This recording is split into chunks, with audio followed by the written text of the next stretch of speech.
HDD, SSD নাকি NVMe SSD, actually আপনার কোনটা কেনা উচিত? অর্থাৎ আপনি কোন কাজের জন্য এই হার্ড ডিস্ক বা স্টোরেজ কিনতে চাচ্ছেন, যদি সেটার সাথে আপনার ক্যাটাগরি না মিলে তাহলে দেখা যেতে পারে যে আপনার এই টাকাটা পুরোটাই জলে যেতে পারে। সো আজকের ভিডিওতে আমি আপনাদেরকে একটা প্রপার গাইডলাইন্স দিব যে আসলে আপনার এইচডিডি, এসএসডি নাকি এনভিএমই এসএসডি কোনটা কেনা উচিত। চলুন তাহলে আর কথা না বলি, মূল ভিডিওটা শুরু করা যাক। নাম্বার 1, এইচডিডি অর্থাৎ হার্ড ডিস্ক ড্রাইভ। স্টোরেজের মধ্যে এটা কিন্তু বেশ পুরনো। এটার ভিতরে মেকানিক্যাল ঘুরন্ত ডিস্ক বা প্লেটার থাকে, একটি ছোট হেড বা পিন সেই ঘুরন্ত ডিস্কে ডাটা রিড বা রাইটের কাজ করে থাকে। আর এই ধরনের হার্ড ডিস্ক কিন্তু বেশ স্লো হয়ে থাকে, অর্থাৎ আপনি যদি হার্ড ডিস্ক থেকে কোথাও কপি করেন সেখানেও সময় লাগে, আবার যদি অন্য কোথাও থেকে কপি করে এখানে নিয়ে আসতে চান সেইখানেও কিন্তু অনেক বেশি সময় লাগে। সো এটা একটা প্রবলেম। আপনি যদি 7200 RPM এর একটা এইচডিডি কিনেন তাহলে এইটার সর্বোচ্চ স্পিড পাবেন 150 Mbps পার সেকেন্ড থেকে 220 Mbps আপনারা স্পিড পাবেন। এখন এইটা আসলে কতখানি স্পিড সেটা আপনারা এসএসডি স্পিড দেখলে বুঝবেন, পাশাপাশি এনভিএমই স্পিড দেখলে বুঝবেন যে এইটা আসলে কতটা স্লো। এখন এইচডিডির একটা সুবিধা আছে, সেটা হচ্ছে সস্তায় পাওয়া যায়, মানে অন্য দুইটা থেকে কম্পারেটিভলি অনেক বেশি সস্তা, যেটা পরের কম্পারিজনে আপনারা বুঝতে পারবেন। কনজিউমার মার্কেটে আপনি সর্বোচ্চ 24 টেরাবাইটে এইচডিডি আপনি পেয়ে যাবেন, তবে বাংলাদেশে সবচেয়ে পপুলার হচ্ছে 1 টেরাবাইট থেকে 8 টেরাবাইটের মধ্যে, যেটা প্রাইসটা কম অন্য দুইটার তুলনায়।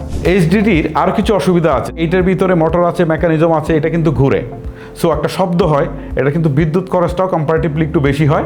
আবার এইটাতে একটা রিস্ক আছে, যদি হাত থেকে পড়ে যায় তাহলে কিন্তু ভাই এটা নষ্ট হয়ে যাওয়ার সম্ভাবনা খুব বেশি। এই ধরনের হার্ড ডিস্ক বেসিক্যালি এডিটিং বা গেমিং বা ভারী কাজ বা মাল্টিটাস্কিংয়ের জন্য মোটেও পারফেক্ট না। তাহলে এখন প্রশ্ন আসতে পারে যে এইচডিডি আসলে কারা কিনবেন? আর এই ধরনের হার্ড ডিস্কে আরেকটা প্রবলেম হচ্ছে অপারেটিং সিস্টেম যদি আপনি এটার মধ্যে দিয়ে করেন তাহলে দেখবেন যে উইন্ডোজ আসলে লোড হতে বা স্টার্ট হতে কিন্তু সময় লাগে অনেক বেশি, অনেক সময় দেখা যায় 30 থেকে 40 সেকেন্ড পর্যন্ত লেগে যায়। এখনকার সময়ে এসে আমি যদি বলি যে কারা কিনবে, ধরেন আপনি ভিডিও এডিটিংয়ের কাজ করেন বা ভারী কোনো কাজ করেন, আপনার ফাস্ট কাজ করতে হবে, সেই ক্ষেত্রে আপনি কাজ করবেন অন্য দুইটা দিয়ে, মানে হচ্ছে এসএসডি বা এনভিএমই এসএসডি দিয়ে, বাট এইটাতে ফাইলগুলো জাস্ট ব্যাকআপে রেখে দিবেন, ঠিক আছে? যেহেতু সস্তায় পাওয়া যায় ফাইলগুলো ব্যাকআপে রেখে দিবেন, এইটাই হচ্ছে এটার কাজ। তবে এইচডিডির আরেকটা সুবিধা আছে, সেটা হচ্ছে ডাটা রিকভারি করা কিন্তু কম্পারেটিভলি সহজ অন্য দুইটার তুলনায়। যদি কোনো প্রবলেম হয় তাহলে ডাটা রিকভারিটা সহজ। আর এইচডিডি ভালো নেস সার্ভারের জন্য, নেস সার্ভার সম্পর্কে তো আপনাদের অনেকেরই আইডিয়া আছে, সো নেস সার্ভারের জন্য ভালো। সো সব শোনার পর হয়তো আপনি বুঝে গেছেন যে এইচডিডিটা আসলে কার জন্য কেনা ঠিক হবে বা কোন উদ্দেশ্যে কেনা ঠিক হবে। চলেন এবার এসএসডি নিয়ে কথা বলি। এসএসডি মানে হচ্ছে সলিড স্টেট ড্রাইভার। এইটাতে কিন্তু এইচডিডির মতো ঘুরন্ত কোনো ব্যাপার নেই, মোটর নেই, এরকম টাইপের কোনো কিছু মেকানিজম কিন্তু নেই। এটা অনেকটাই মোবাইলের চিপের মতো কাজ করে, আর এইটাকে বেসিক্যালি সাটা কেবল দিয়ে কানেক্ট করতে হয়। এবারে আর কিছু সুবিধার কথা বলি। এইচডিডির তুলনায় এইটার গতি কিন্তু ভাই অনেক বেশি। এসএসডিতে সর্বোচ্চ রিডে গতি পাওয়া যায় 550 থেকে 560 Mbps, আর রাইটে সর্বোচ্চ স্পিড পাওয়া যায় 500 থেকে 530 Mbps, যা এইচডিডির তুলনায় প্রায় 5 থেকে 10 গুণ বেশি। বুঝতে পারছেন জাম্পটা কোথায় দিয়েছে? এটা হিউজ জাম্প দিয়েছে। আর এটার আরেকটা সুবিধা হচ্ছে এইচডিডি যেমন হাত থেকে পড়ে গেলে সহজে ভেঙে টেঙে যাবে, বাট এইটা পড়ে গেলে কিন্তু বা জাকনি টাকনি লাগলে সহজে কিন্তু নষ্ট হবে না। আর এইটাতে বিদ্যুতের খরচ কিন্তু কম্পারেটিভলি কম, আর এটা কিন্তু দেখবেন সাইজও কিন্তু বেশ ছোট এবং বেশ হালকা। আর এইটা দিয়ে আপনি মাল্টিটাস্কিং করতে পারবেন অনেক ভালো, অর্থাৎ একসাথে একাধিক সফটওয়্যার আপনি চালাতে পারবেন, বড় ফাইল পাঠাতে পারবেন, ভিডিও এডিটিং বা গেমিংয়ের মতো হেভি কাজ আপনারা খুব সহজেই করতে পারবেন। আর যদি উইন্ডোজের কথা বলি, যে উইন্ডোজ যদি এটার মধ্যে সেট আপ করা হয় তাহলে কেমন ফাস্ট হবে। আপনারা দেখবেন এইচডিডিতে যদি উইন্ডোজ দেওয়ার পর সেই কম্পিউটারটা চালু হতে প্রায় 30 থেকে 40 বা 50 সেকেন্ড সময় লাগে, সেখানে জাস্ট এসএসডিতে আপনার 8 থেকে 12 সেকেন্ডের মধ্যে সেটা চালু হয়ে যাবে। সো কতটা ফাস্ট বুঝতেই পারছেন। এতক্ষণ সুবিধার কথা বললাম, এসএসডির কিছু অসুবিধার কথা বলি। এসএসডির দাম কিন্তু এইচডিডির তুলনায় অনেক বেশি। জাস্ট আমি আপনাদেরকে একটা প্র্যাকটিক্যাল উদাহরণ দিই। একটা 1 টেরাবাইটের এইচডিডির দাম যদি হয় 4000 থেকে 5500 টাকা, তাহলে এসএসডিতে মানে 7টা এসএসডিতে এটার দাম গিয়ে দাঁড়াবে হচ্ছে 7000 থেকে 9000 টাকা পর্যন্ত। সো বুঝতেই পারছেন দামের পার্থক্য কিন্তু এইচডিডির তুলনায় এসএসডিতে অনেক বেশি। নাম্বার 2তে বলবো বড় ক্যাপাসিটিগুলো অনেক বেশি ব্যয়বহুল, অনেকের হয়তো বা ক্রয় ক্ষমতার বাইরে চলে যেতে পারে। একটা উদাহরণ দিই আপনাদেরকে, 4TB বা 8TBর দাম যদি এই এসএসডিকে আপনারা এইচডির সাথে আপনারা কম্প্যারিজন করতে যান তাহলে দেখবেন যে অনেক বেশি। সর্বশেষ যে অসুবিধার কথা বলবো সেটা হচ্ছে ডাটা রিকভারি। এইচডিডিতে ডাটা রিকভারি করা যতটা সহজ, এসএসডিতে ততটা সহজ না মোটেও, এখানে কিন্তু ডিফিকাল্টি আছে। এবারে আসি, এই এসএসডিটা আসলে কাদের জন্য পারফেক্ট। আপনি এডিটিং করেন, মানে ভিডিও এডিটিং করেন, আপনার জন্য পারফেক্ট। আপনি গ্রাফিক্স ডিজাইনে কাজ করেন, আপনার জন্য পারফেক্ট। আপনার কম্পিউটার দ্রুত বুট হওয়ার দরকার বা চালু হওয়ার দরকার, সেই ক্ষেত্রে এটা আপনার জন্য পারফেক্ট। আবার যারা হচ্ছে দ্রুত ফাইল ট্রান্সফার করতে চায়, অর্থাৎ এক জায়গা থেকে আরেক জায়গায় কাট করতে চায় বা কপি করতে চায়, সো তাদের জন্য কিন্তু এটা পারফেক্ট। মোট কথা হচ্ছে যাদের হাই পারফরমেন্সের দরকার তাদের জন্য এই এসএসডি বা SATA এসএসডি কিন্তু পারফেক্ট। নাম্বার 3তে কথা বলবো NVMe SSD নিয়ে। আর এটা হচ্ছে SATA SSD বা SSDর একটা উন্নত বা আধুনিক রূপ। আর এটা কিন্তু এই মুহূর্তে সবচেয়ে লেটেস্ট এবং সবচেয়ে দ্রুততম SSD বলতে পারেন। SATA SSDতে যেখানে হচ্ছে SATA পোর্ট ব্যবহার করে, NVMe SSD সেখানে PCI Express ব্যবহার করে।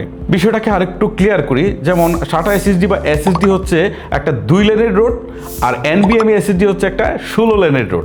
সো বুঝতেই পারছেন পার্থক্যটা আসলে কোথায়। NVMe SSD আপনার HDD বা একদম শুরুর দিকে বা পুরনো যেটা ছিল, যেটা নিয়ে প্রথমে কথা বলেছিলাম, সেটা থেকে প্রায় 30 থেকে 50 গুণ বেশি ডাটা রিড এবং রাইট করতে পারে। সো এটা স্পিডটা বুঝতে পারছেন। আবার SATA SSD যেটা নিয়ে আমি 2 নম্বরে কথা বললাম, সেটা থেকে NVMe SSD আপনার 6 থেকে 15 গুণ পর্যন্ত বেশি ফাস্টার। এবার NVMe SSDর কিছু সুবিধার কথা বলি। প্রথমে আমি এটা স্পিডটা সম্পর্কে আপনাদেরকে একটা আইডিয়া দিই। যেমন PCIe 3.0 গতি হচ্ছে সর্বোচ্চ 3500 Mbps, আবার PCIe 4.0 সর্বোচ্চ গতিবেগ হচ্ছে 7500 Mbps, আবার 5.0 এটা সর্বোচ্চ গতিবেগ হচ্ছে 14500। সো বুঝতেই পারছেন এখানে গতির পার্থক্যটা আসলে কত, মানে একটা হিউজ জাম্প দিয়েছে NVMe SSD। যদি সুবিধার কথা বলি, এখানে উইন্ডোজ বুট খুব দ্রুত হয়, অর্থাৎ যদি আপনি উইন্ডোজে চালু করেন দ্রুতই কিন্তু রান করবে। বড় ফাইলগুলো খুব দ্রুত কপি হয়, অর্থাৎ অনেক সময় চোখের পলকেই হয়ে যায়, এটা একটা বড় সুবিধা। আর এইটা গেমিংয়ের জন্য ভালো, এডিটিংয়ের জন্য ভালো এবং মাল্টিটাস্কিংয়ের জন্য ভালো। মোট কথা হচ্ছে আপনার যত ভারী কাজ আছে সব কিছু কিন্তু সে বেশ স্মুথলি হ্যান্ডেল করতে পারে। এইটার সুবিধা হচ্ছে এটা কিন্তু সাইজে আরও ছোট, আর এইটাতে ল্যাটেন্সিও কম, আর বিদ্যুতের কস্টটাও কিন্তু কম্পারেটিভলি অনেক কম হয়।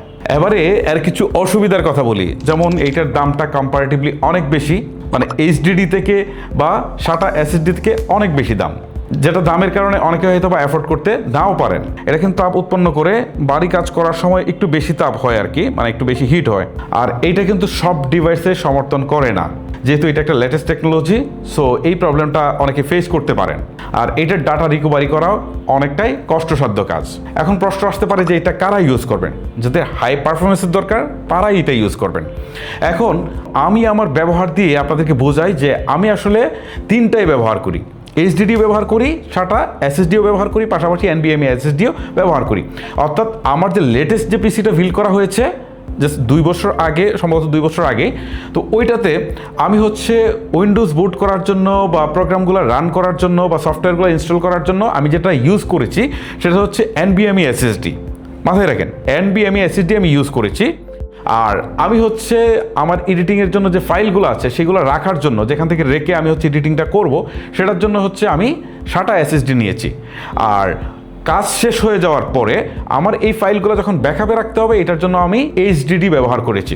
দেখা গেল যে এটার জন্য আমি 3টা HDD ব্যবহার করেছি, অর্থাৎ আমার তো ফাইল ব্যাকআপে রাখতে হয় বেশি, ওটার জন্য HDD। সো এটা হচ্ছে মূলত বিষয়। সো আপনারা আপনাদের প্রয়োজন অনুযায়ী কিন্তু আপনারা এই 3টা থেকে যে কোনো একটা চুজ করতে পারেন, অথবা এই 3টা ভেরিয়েশন 3টা উদ্দেশ্যে আপনারা ব্যবহার করতে পারেন। গাইস, ভিডিওটা লেন্দি করছি না, শেষ করছি এখানে। আজকের মতো আমি বিদায় নিচ্ছি। আল্লাহ হাফেজ।